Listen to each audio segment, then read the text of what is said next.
ద్వితీయోపదేశకాండము 3వ అధ్యాయము.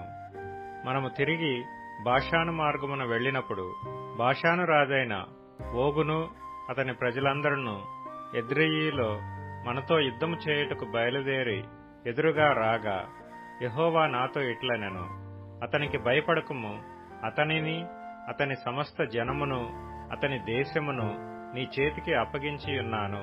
హెష్బోనులో నివసించిన అమోరీయుల రాజైన సీహోనుకు చేసినట్లు ఇతనికి చేయవలెనని చెప్పెను. అట్లు మన దేవుడైన యెహోవా బాషాను రాజైన ఓగును అతని సమస్త జనమును మన చేతికి అప్పగించెను. అతనికి శేషమేమీ లేకుండా అతనిని హతము చేసితిమి. ఆ కాలమున అతని పురములన్నిటినీ పట్టుకొంటిమి. వారి పురములలో మనము పట్టుకొనని పురము ఒకటియూ లేదు. బాషానులో ఓగు రాజ్యమగు అర్గోబు ప్రదేశమందంతటానున్న 60 పురములను పట్టుకొంటిమి. ఆ పురములన్నీయు గొప్ప ప్రాకారములు, గవనులు, గడియలను గల దుర్గములు. అవియు కాక ప్రాకారము లేని పురములనేకములను పట్టుకొంటిమి. మనము హెష్బోను రాజైన సీహోనుకు చేసినట్లు వాటిని నిర్మూలము చేసితిమి. ప్రతి పురములోని స్త్రీ పురుషులను పిల్లలను నిర్మూలము చేసితిమి.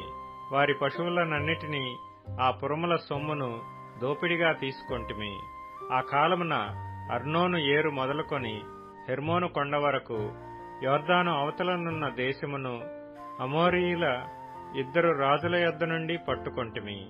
సీదోనీయులు హెర్మోనును షిర్యోనని అందురు, అమోరీయులు దానిని సెనీర్ అని అందురు.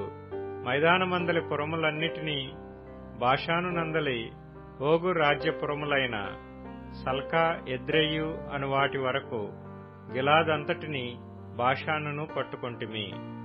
రెఫాయీయులలో బాషాను రాజైన ఓగు మాత్రము మిగిలెను. అతని మంచము ఇనుప మంచము. అది అమ్మోనీయుల రబ్బాలోనున్నది గదా.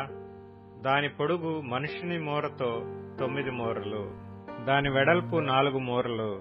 అర్నోను లోయలోనున్న అరోయేరు మొదలుకొని గిలాదు మన్యములో సగమును, మనము అప్పుడు స్వాధీనపరచుకొనిన దేశమును దాని పురములను రూబేనీయులకును గాదీయులకును ఇచ్చితిమి. ఓగు రాజు దేశమైన బాషాను యావత్తును, గిలాదులో మిగిలిన దానిని అనగా రెఫాయీయుల దేశమనబడిన బాషాను అంతటిని, అర్గోబు ప్రదేశమంతటిని మనష్షే అర్ధగోత్రమునకిచ్చితిని. మనష్షే కుమారుడైన యాయూరు గెషూరీయుల యొక్కయు మాయాకాతీయు యొక్కయు సరిహద్దుల వరకు అర్గోబు ప్రదేశమంతటిని పట్టుకొని తన పేరును బట్టి వాటికి యాయూరు బాషాను గ్రామములని పేరు పెట్టెను. నేటి వరకు ఆ పేర్లు వాటికున్నవి. మాకీరీయులకు గిలాదునిచ్చితిని.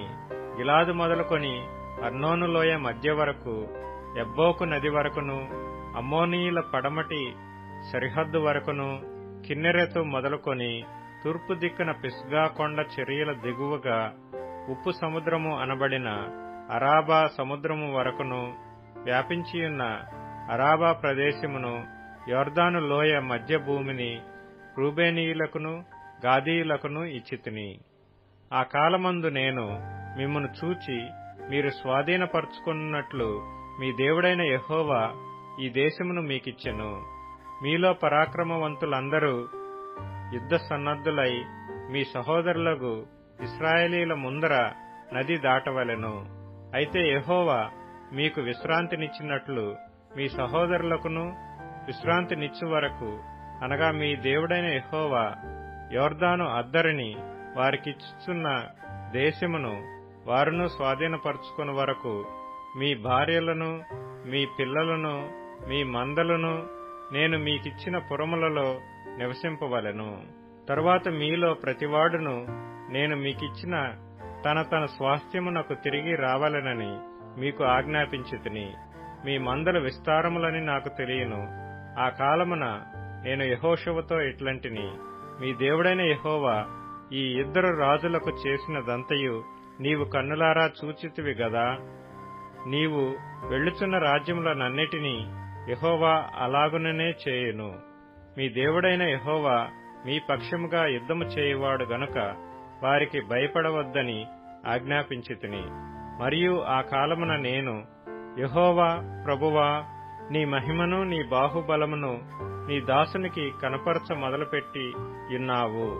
ఆకాశమందే గాని భూమి అందే గాని నీవు చేయు క్రియలను చేయగల దేవుడెవడు?